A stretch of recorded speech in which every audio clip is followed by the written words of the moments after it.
Today, I'm going to talk to you about the psychology of mistakes. Specifically, I would like to talk about why students fear mistakes and what we can do about it as teachers.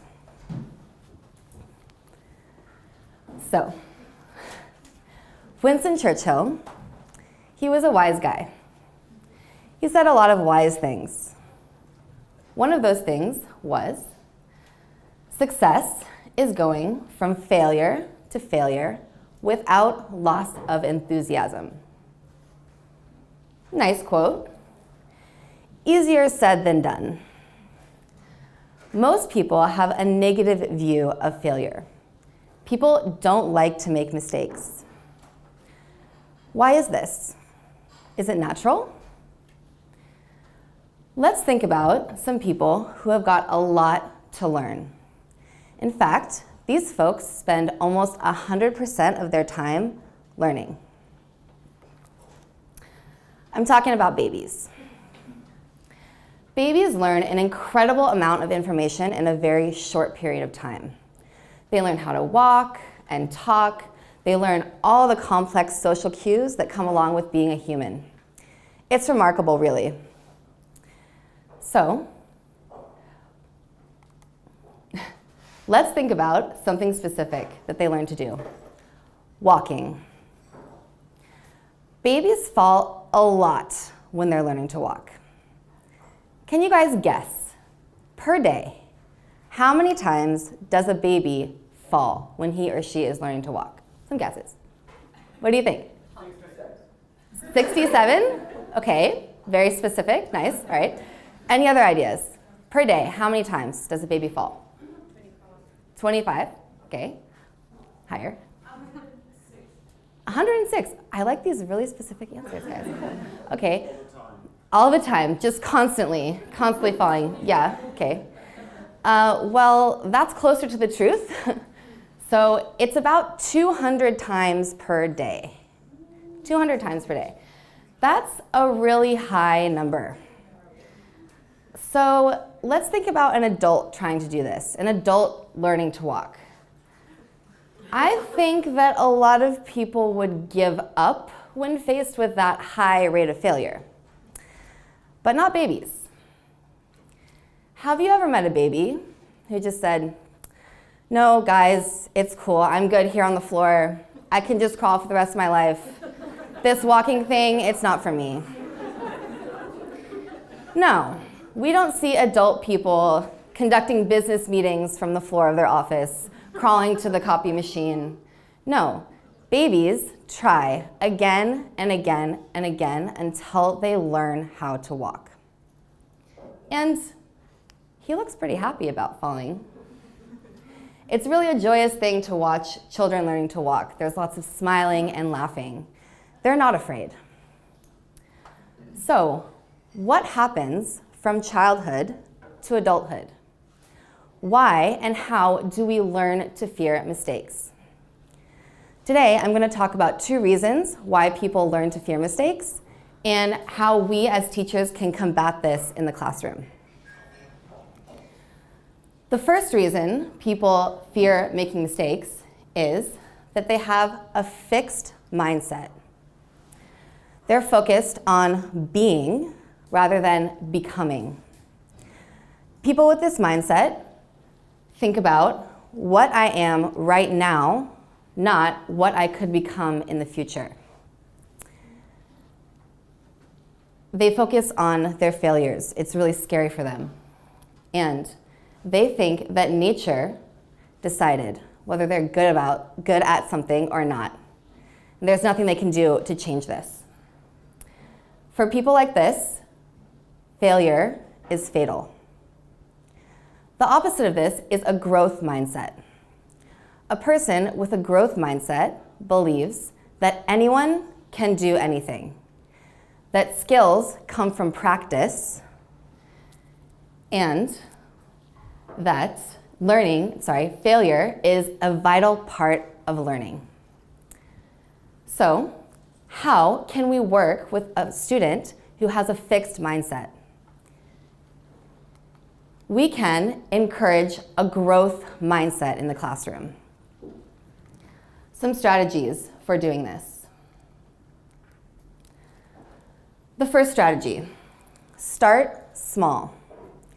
It's really important to teach on level or even below level if necessary. For example, if you have a B2 class and they need to learn the narrative tenses, this is a really big, complex grammar point. A lot of students struggle with it. It takes a lot of instruction and practice to master this. So don't be afraid to take a step back. Teach the grammar point using the B1 textbook. The grammar will be simpler, the vocabulary will be simpler, and the students can really focus on the grammar that they're trying to learn. This is important because success breeds success. When a student does well, it's very motivating. It makes them want to come back, work harder, and succeed again. They can see that their efforts translate to results. And this is how you can encourage the growth mindset. The second thing we can do is praise our students' success. We focus a lot as teachers on our students' mistakes. We write them down, we correct them, we go over it again and again and again.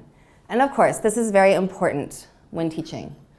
But it's equally important to praise their victories, the things they do well. For example, if you have a student and you've been working on present perfect versus past simple with them, and one day, finally, they say, I have never been to Paris, instead of, I never was in Paris. It's time to celebrate. Great. Write down that beautiful sentence, but now, it's very important, instead of just saying, good job, you're great, yes, be specific. Why is this correct? So ask your student, why did you use present perfect here instead of past simple? Try to elicit the specific function of this grammar point. You want them to say, I used present perfect here because this sentence is about my life experience. When we do this, we praise their efforts, not their intelligence. This is really important because efforts are something that our students can control, whereas intelligence is out of their control. We want to put the power in our students' hands. Next thing we can do is use this word, yet. We all have students who have a really negative view of themselves and their abilities. You hear them say things like, I don't use conditionals, or I can't understand this text. By using this small but mighty word, yet, at the end of these sentences, we transform them from a very negative statement to a more positive one. And this encourages the growth mindset because it focuses on learning as a process rather than learning as a static state. There's another reason why students fear making mistakes. And this is because many students have learning blocks. Now, what is a learning block? A learning block is an obstacle in the natural process of your students' learning. These learning blocks come from past emotional traumas and experiences in their lives. So maybe as a child, they had a really tough teacher in basic school. Maybe the teacher was really negative and made them feel stupid or embarrassed them in front of their peers. This creates a trauma that translates to their learning now. Maybe similarly, they had another authority figure in their family life who belittled them or made them feel worthless. Or it could have been something in their personal life or careers. Maybe they made a big mistake and it caused a lot of problems and now they're just totally afraid of making more mistakes. So these are emotional traumas that translate from the past to the present. They come into the classroom and they impede your students' learning. So how can we work with a student who has an existing learning block and avoid giving another learning block to our students ourselves? We do this by creating a safe space in the classroom so they feel comfortable making mistakes. Some strategies. First, you should think about the amount of correction that you want to do with your students. It varies from student to student. So, how do you know how much to correct your students? You can make this a part of your needs analysis in the first lessons with your students. So, you can ask them, how do you feel about being corrected? Now, this is quite an unusual question, I would say, coming from a teacher. Students are not usually expecting this. So you can get some very genuine reactions from your students. And it will go one of two ways. Possibility one. How do you feel about being corrected? I love corrections, please correct me. Okay, we all know these eager beavers. Exactly, so when you have a student who says this, green light, correct away, it's probably fine. Second possibility, how do you feel about being corrected? No answer, anxious body language, proceed with caution. This person probably has a learning block that you're going to need to work through.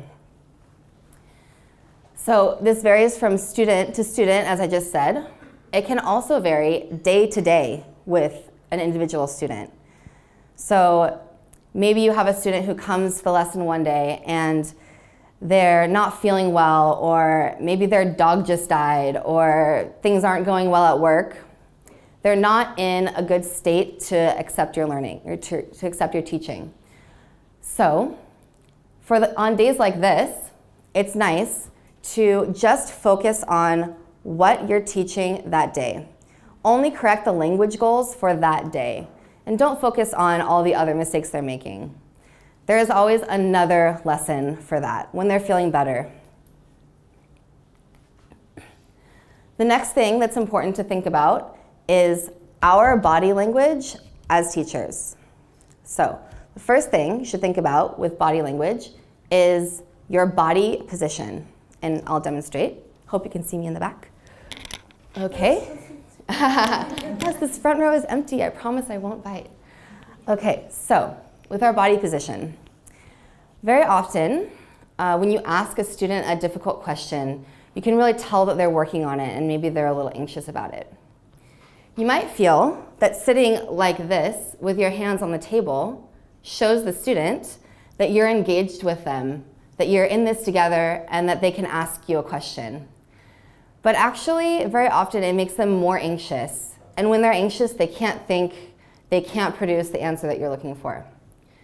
So what I do very often is change my position from a forward position like this, put my back against the back of the chair, hands in my lap, and just wait. Give them some time to come up with the answer and give it to you. It's like you're inviting the answer. And you'll be surprised at how many times they produce something amazing. The second thing to think about with body language is your energy and breathing. This is especially helpful, I think, for new teachers who might be nervous about something that they are going to teach.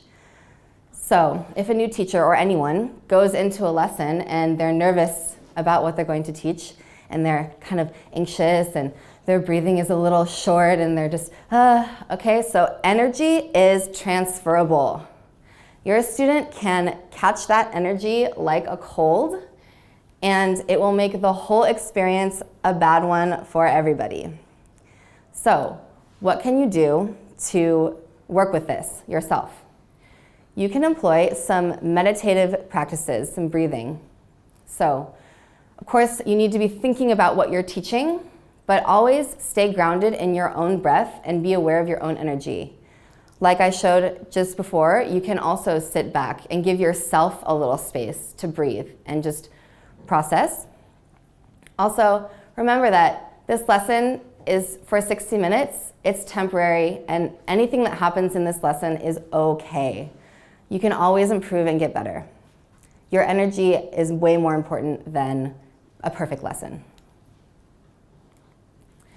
The next thing we can do is encourage questions.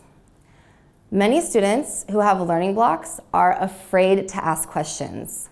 They don't want to look stupid. So it's important to give them the space to ask those questions. Also, some students simply forget to ask questions, or they're not really used to asking questions. So it's good to remind them. It's nice to ask maybe 2 or 3 times or more if necessary in a lesson. Just put it to the students. Questions? Questions? It's really simple but effective for getting their questions from them. And finally, we can connect with our students. This is about coming down to your students' level and bringing a human element to the learning experience. So an example of this is if your student is really struggling with the pronunciation of a word, you can ask them, would you like to hear me try to say the number 4 in Czech? Would you like to hear me try? Styži? It's horrible for native English speakers, all the Czech speakers, I'm sure I butchered it, sorry. But it's great for bringing a little bit of humor, a little bit of levity to the lesson, and showing them that language learning is hard for everyone. Just because you're the teacher, it doesn't mean that you're any better than them. So, Winston Churchill was a really wise guy, and he did say a really wise thing. And now you have some knowledge and skills of how to keep the enthusiasm with your students in your lessons. Thank you.